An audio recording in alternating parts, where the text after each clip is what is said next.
Hello guys, welcome to the channel. ಇವತ್ತೊಂದು chicken recipe ಮಾಡುವ ನಾವು. ಈ ರೈನಿ ಸೀಸನಲ್ಲಿ ಏನಾದರೂ ಸ್ಪೈಸಿಯಾಗಿ ಮಾಡ್ಕೋಬೇಕಾದಾಗ ಈ chicken puli munchi recipe perfect recipe ಅಂತಲೇ ಹೇಳ್ಬೋದು. ಸ್ಪೈಸಿಯಾಗಿರುವಂಥ ರೆಸಿಪಿ ಸ್ಟಾರ್ಟ್ ಮಾಡೋದಕ್ಕಿಂತ ಮುಂಚೆ ಈ ನಮ್ಮ ಚಾನಲನ್ನು ಇದುವರೆಗೆ ಸಬ್ಸ್ಕ್ರೈಬ್ ಮಾಡದೆ ನೋಡ್ತಿದ್ರೆ ಪ್ಲೀಸ್ ಸಬ್ಸ್ಕ್ರೈಬ್ ಮಾಡಿ. ಹಾಗೆ ಇವತ್ತಿನ ಈ ಒಂದು ರೆಸಿಪಿ ನಿಮಗೆ ಇಷ್ಟ ಆದರೆ ಲಾಸ್ಟಲ್ಲಿ ಒಂದು ಲೈಕ್ ಕೊಡಿ. ನಾನಿಲ್ಲಿ 1.5 kg ಅಷ್ಟು ಚಿಕನ್ ತಗೊಂಡಿದ್ದೇನೆ. ಅದನ್ನು ಕ್ಲೀನ್ ಮಾಡಿ ಕಟ್ ಮಾಡಿ ಎಲ್ಲ ರೆಡಿ ಮಾಡಿ ಇಟ್ಕೊಂಡಿದ್ದೇನೆ. ಈಗ ಇದಕ್ಕೆ ಮಸಾಲೆ ರೆಡಿ ಮಾಡುವ. ಬ್ಯಾಡಗಿ ಮೆಣಸು ಅಂತ ಹೇಳ್ತಾರಲ್ವ, ಉದ್ದ ಮೆಣಸು, ಅದು ಒಂದು 15ರಷ್ಟು ತಗೊಂಡಿದ್ದೇನೆ ಇಲ್ಲಿ. ಹಾಗೆ ಗಿಡ್ಡ ಮೆಣಸು ಒಂದು 10ರಷ್ಟು ತಗೊಂಡಿದ್ದೇನೆ. ನಿಮಗೆ ಇನ್ನೂ ಸ್ಪೈಸಿ ಬೇಕಂದ್ರೆ ತಗೊಳ್ಬೋದು. ಹಾಗೆ ಇದಕ್ಕೆ ಪೆಪ್ಪರ್ ಹಾಕ್ಲಿಕ್ಕೆ ಇರ್ತದೆ, ಹಾಗಾಗಿ ಇಷ್ಟು ಸಾಕಾಗ್ತದೆ. 1.5 kgಗೆಲ್ಲ ಇಷ್ಟು ಸಾಕು. ಸ್ವಲ್ಪ ಮೆಂತೆ ತಗೊಂಡಿದ್ದೇನೆ, ಮೆಂತೆ ಸ್ವಲ್ಪ ಸಾಕಾಗ್ತದೆ. 1 ಚಮಚದಷ್ಟು ಜೀರಿಗೆ, 3/4 ಚಮಚದಷ್ಟು ಸಾಸಿವೆ. ಹಾಗೆ ನಾನಿಲ್ಲಿ ಅರಶಿನ ತುಂಡು ತಗೊಂಡಿದ್ದೇನೆ, ಹೋಮ್ ಮೇಡ್ ಅರಶಿನ, ಹಾಗಾಗಿ ಇದರಲ್ಲಿ ಸ್ವಲ್ಪ ತಗೊಂಡಿದ್ದೇನೆ. ನೀವು ಅಂಗಡಿ ಅರಶಿನ ಯೂಸ್ ಮಾಡೋದಾದ್ರೆ 1 ಚಮಚದಷ್ಟು ಅರಶಿನ ಪೌಡರ್, 10ರಷ್ಟು ಬೆಳ್ಳುಳ್ಳಿ, ಹಾಗೆ 2 ತುಂಡು ಹುಣಸೆ ಬೀಜ, ಹಾಗೆ 2 ಸಣ್ಣ ತುಂಡು ಶುಂಠಿ, ಸ್ವಲ್ಪ ಕರಿಬೇವು, ಒಂದು 5ರಿಂದ 10ರಷ್ಟು ಪೆಪ್ಪರ್ ತಗೊಂಡಿದ್ದೇನೆ. ಸ್ಪೈಸಿ ಬೇಕಂತ ಹೇಳಿದರೆ ಜಾಸ್ತಿ ಹಾಕಿಕೊಳ್ಬೋದು. 3 ಚಮಚದಷ್ಟು ಧನಿಯಾ ಅಂದರೆ ಕೊತ್ತಂಬರಿ, ಇದೇ ಸ್ಪೂನಲ್ಲಿ 3 ಸ್ಪೂನ್ ತಗೊಂಡಿದ್ದೇನೆ. ನೀವು ಇದನ್ನೆಲ್ಲ ಹಸಿ ಮಸಾಲೆ ತಗೊಂಡಿದ್ರೆ ಸ್ವಲ್ಪ ಫ್ರೈ ಮಾಡಿಕೊಳ್ಬೇಕಾಗ್ತದೆ ಡ್ರೈ ಆಗಿ. ನಾನು ಎಲ್ಲ ಇದನ್ನು ಫ್ರೈ ಮಾಡಿ ತಗೊಂಡಿದ್ದೇನೆ, ಹಾಗಾಗಿ ಫ್ರೈ ಮಾಡಿ ತೋರಿಸ್ತಿಲ್ಲ. ಮೆಣಸು, ಕೊತ್ತಂಬರಿ, ಜೀರಿಗೆ, ಸಾಸಿವೆ, ಮೆಂತೆ ಇವೆಲ್ಲವನ್ನು ಒಮ್ಮೆ ಫ್ರೈ ಮಾಡಿಕೊಳ್ಬೇಕು. ಮಸಾಲೆ ಕೂಡ ಇಲ್ಲಿ ರೆಡಿ ಆಯಿತು. ನೈಸ್ ಪೇಸ್ಟ್ ಮಾಡಿ ಇಟ್ಕೊಂಡಿದ್ದೇನೆ. ತುಂಬ ನೀರು ಹಾಕಿ ರುಬ್ಬಿಕೊಳ್ಬೇಡಿ. ಈಗ ಒಂದು ಪಾತ್ರೆಗೆ ಸ್ವಲ್ಪ ಆಯಿಲ್ ಹಾಕಿ ಅದು ಬಿಸಿ ಆದಮೇಲೆ ಅದಕ್ಕೆ ಒಂದು 2ರಷ್ಟು ಈರುಳ್ಳಿಯನ್ನು ಸಣ್ಣದಾಗಿ ಕಟ್ ಮಾಡಿ ಹಾಕಿಕೊಂಡಿದ್ದೇನೆ. ನಾನಿಲ್ಲಿ ಮಣ್ಣಿನ ಪಾತ್ರೆ ತಗೊಂಡಿದ್ದೇನೆ. ನಾವು ಚಿಕನ್ ರೆಸಿಪಿ ಎಲ್ಲ ಮಾಡುವಾಗ ನಾನ್ ವೆಜ್ ರೆಸಿಪಿಗೆಲ್ಲ ಈ ಮಣ್ಣಿನ ಪಾತ್ರೆಯೇ ಬೆಸ್ಟ್. ರುಚಿಯೆಲ್ಲ ತುಂಬ ಟೇಸ್ಟಾಗಿ ಬರುವಂಥದ್ದು ಮಣ್ಣಿನ ಪಾತ್ರೆಯಲ್ಲಿ ಮಾಡಿದರೆ. ಹಾಗಾಗಿ ಇವತ್ತು ನಾನು ಚಿಕನ್ ಪುಳಿ ಮುಂಚಿ ಕೂಡ ಮಣ್ಣಿನ ಪಾತ್ರೆಯಲ್ಲೇ ಮಾಡ್ತಿದ್ದೇನೆ.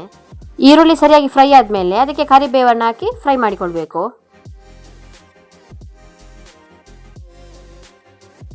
ಈಗ ನಾವು ಕಟ್ ಮಾಡಿಟ್ಕೊಂಡಂತ ಎಲ್ಲ ಚಿಕನನ್ನು ಹಾಕಿ ಮಿಕ್ಸ್ ಮಾಡಿಕೊಂಡ್ರೆ ಆಯಿತು. ಚಿಕನಲ್ಲಿ ಏನಾದರೂ ಸ್ಪೈಸಿಯಾಗಿ ಮಾಡಬೇಕಂತ ಅನಿಸ್ತದಲ್ಲ, ಆ ಟೈಮಲ್ಲಿ ನೀವು ಈ ರೆಸಿಪಿ ಮಾಡಿದರೆ ಬೆಸ್ಟ್ ರೆಸಿಪಿ ಇದು. ಸ್ಪೈಸಿಯಾಗಿ ಆಗ್ತದೆ. ಇಡ್ಲಿ, ದೋಸೆ ಅಂಥದಕ್ಕೆಲ್ಲ ರುಚಿಯಾಗಿರ್ತದೆ ಈ ರೆಸಿಪಿ. ಈಗ ಅದಕ್ಕೆ ಸಣ್ಣದಾಗಿ ಕಟ್ ಮಾಡಿಟ್ಕೊಂಡಂಥ ಶುಂಠಿಯನ್ನು ಸಹ ಹಾಕಿಕೊಳ್ಬೇಕು. ಸರಿಯಾಗಿ ಮಿಕ್ಸ್ ಮಾಡಿಕೊಳ್ಬೇಕು. ಯಾವುದೇ ನೀರನ್ನು ಸೇರಿಸುವ ಅಗತ್ಯ ಇಲ್ಲ, ಚಿಕನಲ್ಲೇ ನೀರು ಬಿಟ್ಕೊಳ್ತದೆ. ಮೀಡಿಯಂ ಫ್ಲೇಮಲ್ಲಿಟ್ಟು ಬೇಯಿಸ್ಕೊಂಡ್ರೆ ಆಯಿತು.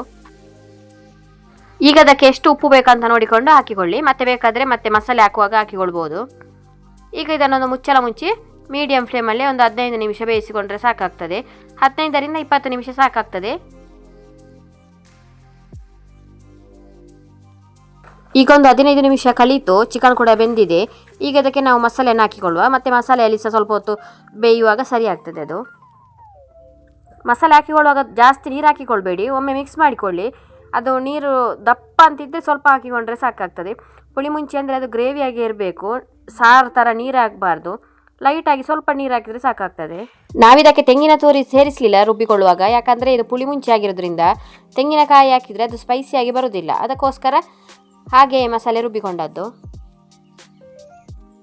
ನೋಡಿ, ಈ ಹದದಲ್ಲಿದ್ದರೆ ಸಾಕಾಗ್ತದೆ ಗ್ರೇವಿ. ಮೀಡಿಯಂ ಹದದಲ್ಲಿದೆ ಇದು. ಈಗ ಇದಕ್ಕೆ ಸ್ವಲ್ಪ ಗರಂ ಮಸಾಲೆ ಹಾಕಿಕೊಳ್ತಿದ್ದೇನೆ. ರುಚಿ ನೋಡಿಕೊಂಡು ಉಪ್ಪು ಬೇಕಂತಿದ್ರೆ ಹಾಕಿಕೊಳ್ಬೋದು. ನಾನಿಲ್ಲಿ ಸ್ವಲ್ಪ ಉಪ್ಪನ್ನು ಸೇರಿಸ್ಕೊಂಡಿದ್ದೇನೆ. ಹಾಗೆ ಲಾಸ್ಟಲ್ಲಿ ಸರಿಯಾಗಿ ಇದನ್ನು ಕುದಿಲಿಕ್ಕೆ ಬಿಡಬೇಕು. ಸರಿಯಾಗಿ ಇದು ಕುದಿ ಬಂದ ಮೇಲೆ ಲಾಸ್ಟಲ್ಲಿ ನಾವು ಕಟ್ ಮಾಡಿಟ್ಕೊಂಡಂಥ ಕೊತ್ತಂಬರಿ ಸೊಪ್ಪನ್ನು ಹಾಕಿದರೆ ನಮ್ಮ ಚಿಕನ್ ಪುಳಿ ಮುಂಚಿ ರೆಡಿ ಆಗ್ತದೆ. ಈ ರೆಸಿಪಿಯನ್ನು ಬಿಸಿರುವಾಗಲೇ ತಿನ್ನೋದಕ್ಕಿಂತ ಸ್ವಲ್ಪ ತಣ್ಣಗಾದ ಮೇಲೆ ತಿಂದರೆ ಅದರ ರುಚಿ ತುಂಬ ಜಾಸ್ತಿ ಇರ್ತದೆ.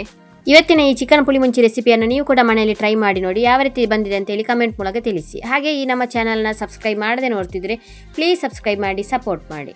ಇವತ್ತಿನ ರೆಸಿಪಿ ಇಷ್ಟ ಆದರೆ ಪ್ಲೀಸ್ ಒಂದು ಲೈಕ್ ಕೊಡಿ. Thank you for watching.